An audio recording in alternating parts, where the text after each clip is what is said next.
Olá pessoal, tudo bem? Eu sou o Rodrigues, aqui do Jefa Sorocaba. Estamos aqui para mais um programa Evangelho no Jefa e hoje começando o mês de outubro de 2025. Muito obrigado a vocês que têm nos acompanhado todas as semanas, fazendo Evangelho junto com a gente, harmonizando o nosso ambiente doméstico.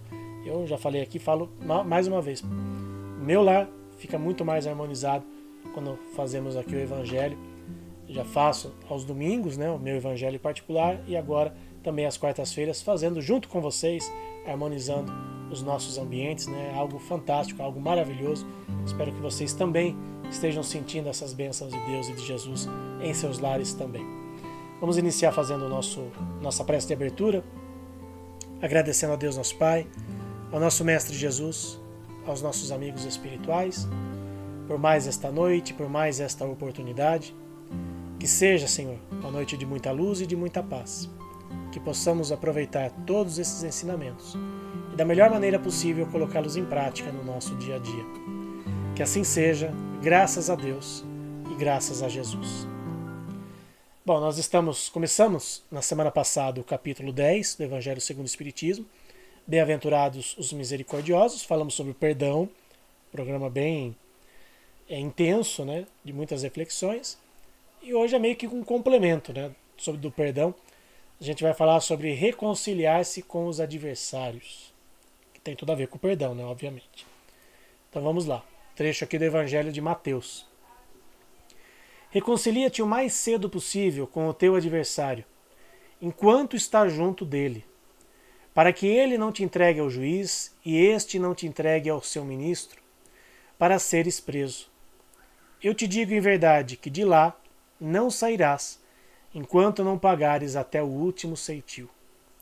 Evangelho de Mateus, capítulo 5, versículos 25 e 26. Acho que a gente até leu sobre esse trecho especificamente numa outra leitura, mas vem bem a calhar aqui sobre essa situação de reconciliar-se com os adversários. Há nas práticas do perdão e do bem em geral mais do que um efeito moral. Há também um efeito material. A morte, já sabemos, não nos livra dos nossos inimigos.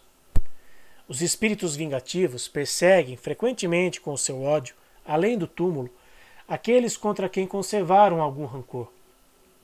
É por isso que o provérbio morto o cão acaba a raiva é falso quando aplicado ao homem.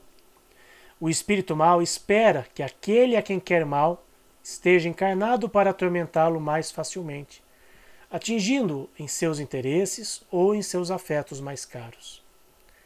É preciso ver nesse fato a causa da maior parte dos casos de obsessão, daqueles principalmente que apresentam uma certa gravidade, como subjugação e possessão. O obsidiado e o obsessor são quase sempre vítimas de uma vingança anterior a que deram motivo por sua conduta. Deus permite a situação atual para os punir do mal com a indulgência e a caridade, deixando de perdoar.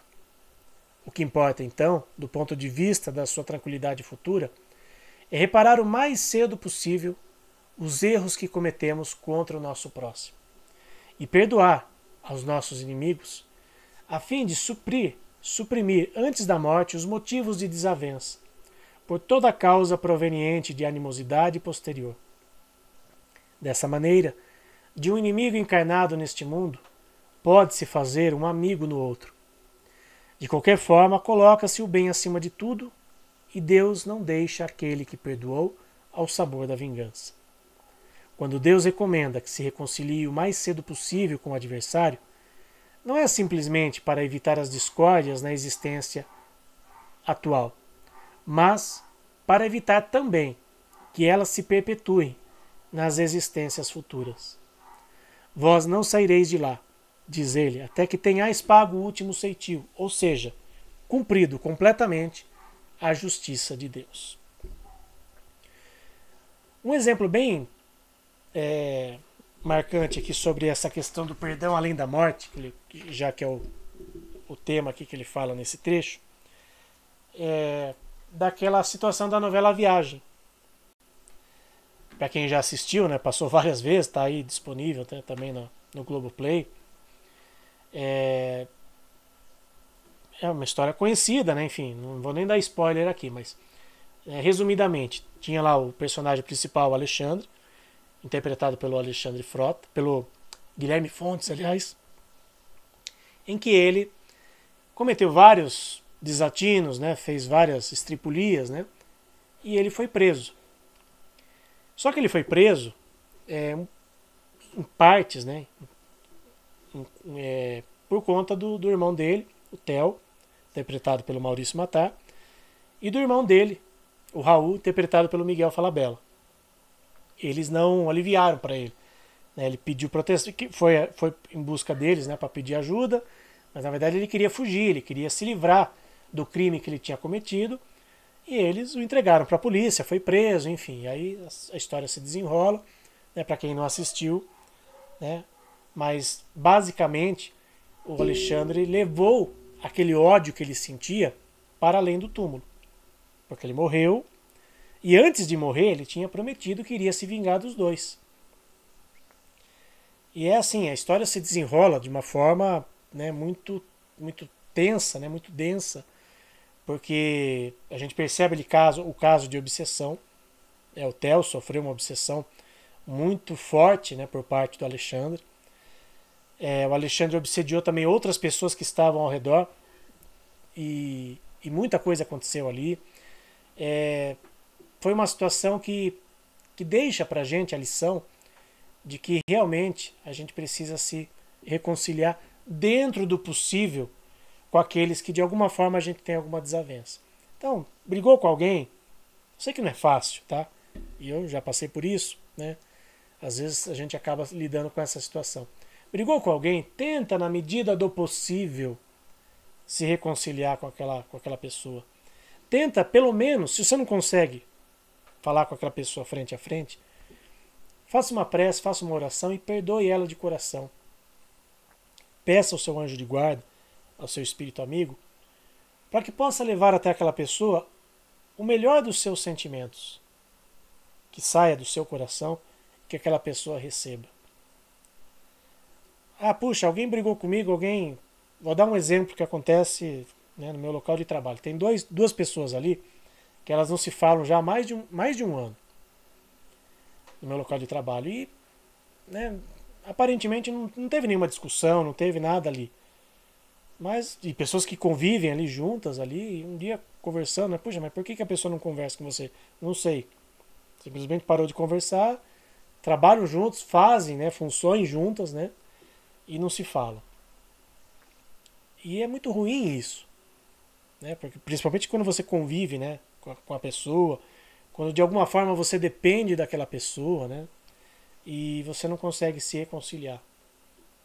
Dar esse primeiro passo não é tão simples. Né? O que aparentemente foi o ofendido, né, ele também não consegue, assim, sabe, né, conversando com ele não consegue, assim, ver uma situação que ele possa, puxa, mas eu não fiz nada, mas já tentou uma reconciliação?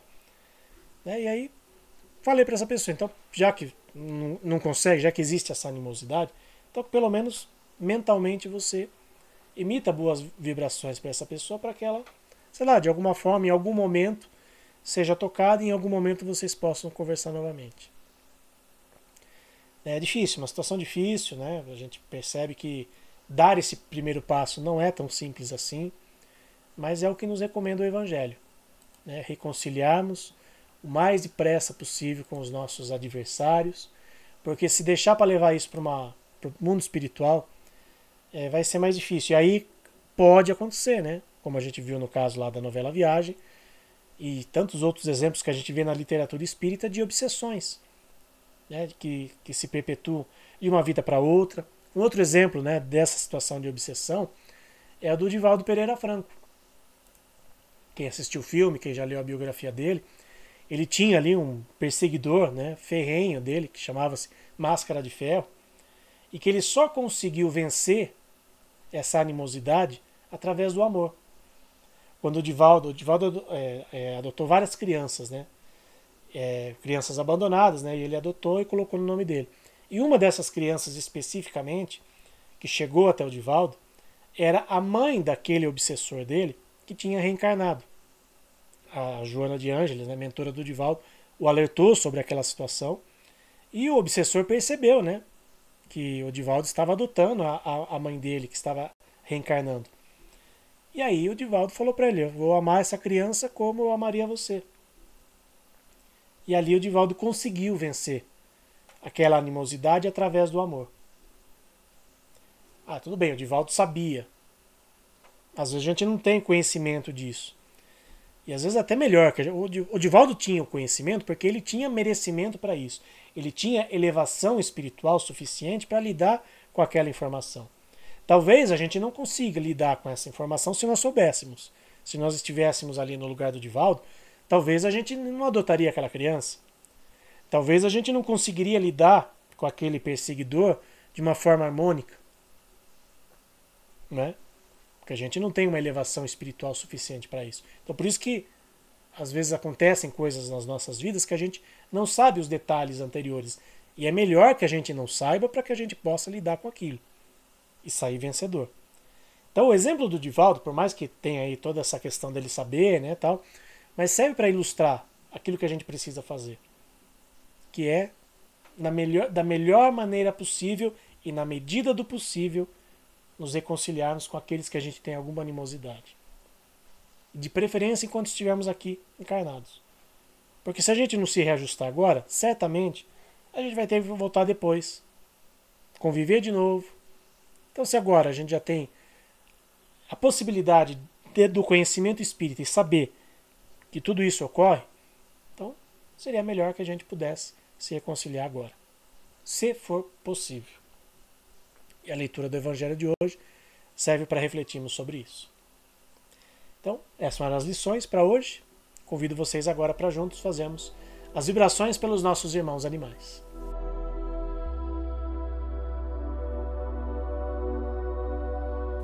Vibremos por todos os animais que vivem na terra, nos rios, nos mares e no ar. Pelos animais que estão em nossos lares.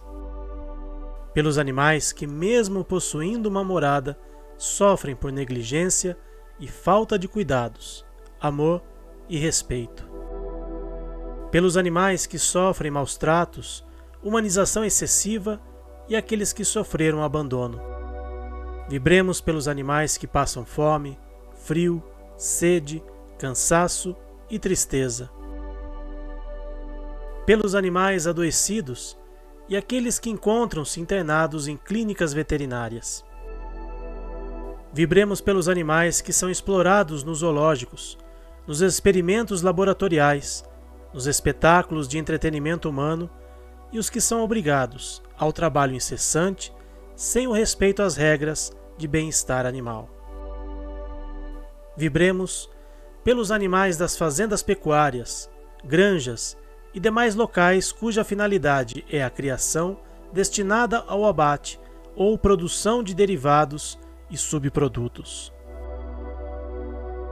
Vibremos pelos animais silvestres, que são levados pelo tráfico, e por aqueles que sofrem interferências negativas do homem em seu habitat natural, como os animais marinhos, afetados pela poluição, e aqueles que são vítimas de desmatamentos e queimadas.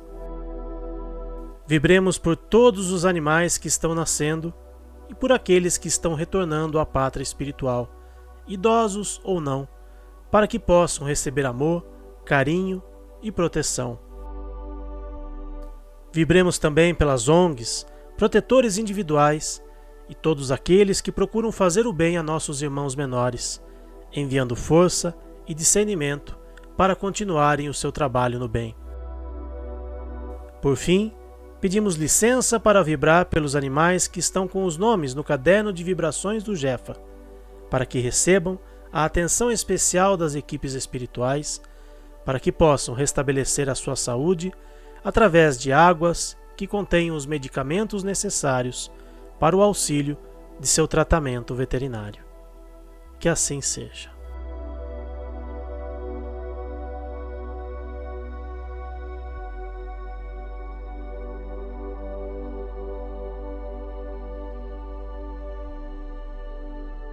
Obrigado a todos que estiveram conosco mais esta noite e até semana que vem, se Deus quiser. Tchau, pessoal.